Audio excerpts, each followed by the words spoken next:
Méditation du 9 mars, un océan de culpabilité. Il n'y a donc maintenant aucune condamnation pour ceux qui sont en Christ Jésus. Romains 8, le verset 1. Mon amie m'a appelée préoccupée parce que son bébé avait des problèmes de santé. Même si elle faisait absolument tout son possible pour l'aider, elle ne pouvait éviter de se sentir coupable. Elle se sentait coupable d'avoir besoin de temps pour elle, de ne pas savoir quoi faire de plus, de ne pas avoir plus d'expérience. Ma pauvre amie était en train de se noyer dans un océan de fausse culpabilité. Généralement, cette culpabilité ne vient pas en réponse à un péché réel, mais à une perception personnelle. La raison la plus commune pour laquelle, nous les mères, nous nous sentons coupables est que nous pensons ne pas atteindre les standards de la maternité idéale, écrit Sarah Hardy dans l'article The Problem with Mommy Guilt.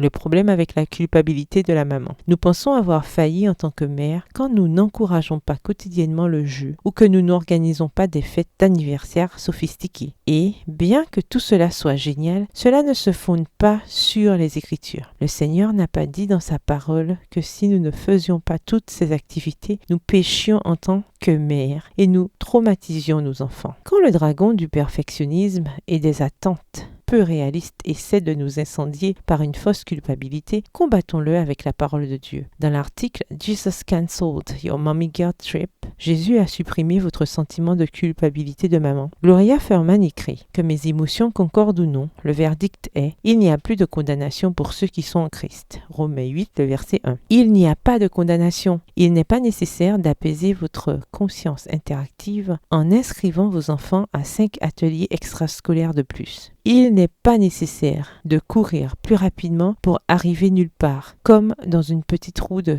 hamster. Vous n'êtes pas, et vous ne le serez jamais, capable de donner à votre enfant tout ce dont il a besoin. Levez les yeux et reposez-vous sur la providence de Dieu. Dans mes efforts pour servir Dieu fidèlement en tant que mère, écrit Gloria, je dois rejeter toute idée que mon travail peut s'achever avec le concours d'une force autre que celle de Dieu et avec un objectif autre que sa gloire. Demeurez en Christ et reposez-vous sur sa providence. Prière, Seigneur, aide-moi à être la meilleure mère, tante, grand-mère possible. Libère-moi de la fausse culpabilité, de la trop grande confiance en moi, du perfectionnisme et des attentes peu réalistes. Amen. Bonne journée, que l'Éternel vous bénisse.